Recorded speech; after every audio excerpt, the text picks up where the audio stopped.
చామదుంపల పిండి మిరియం పులుసు తయారు చేయడానికి కావలసిన పదార్థాలు: చామదుంపలు, కందిపప్పు, శనగపప్పు, మినప్పప్పు, ఎండు కొబ్బరి తురుము, ఎండుమిరపకాయలు, బెల్లం, చింతపండు, ఉప్పు, జీలకర్ర, నూనె, కరివేపాకు, ధనియాలు, మిరియాలు, ఆవాలు. చామదుంపల పిండి మిరియం పులుసు తయారు చేసుకునే విధానం: ముందుగా స్టవ్ వెలిగించి కుక్కర్ పెట్టుకొని అందులో 1 గ్లాస్ నీళ్లు పోసి 1 కప్పు కందిపప్పు తగినన్ని నీళ్లు కలిపి ఒక గిన్నెలో పోసి పెట్టాలి.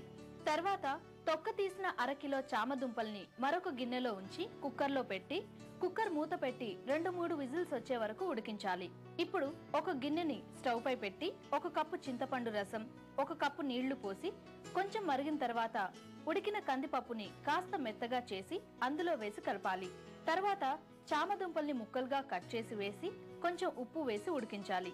ఇప్పుడు మినప్పప్పు, ధనియాలు, ఎండుమిర్చి, జీలకర్ర, మిరియాలు, ఎండు కొబ్బరి కలిపి నూనెలో వేయించి గ్రైండ్ చేసిన పౌడర్ 2 టీ స్పూన్లు, కొంచెం బెల్లం వేసి ఉడికించాలి. తర్వాత ఒక బాండీలో 3 స్పూన్ల నూనె వేసి ఎండుమిర్చి ముక్కలు, జీలకర్ర, ఆవాలు, కరివేపాకు వేసి వేయించి తాలింపుని పులుసులో వేసి బౌల్లోకి తీసుకోవాలి. అంతే, చామదుంపల పిండి మిరియం పులుసు రెడీ.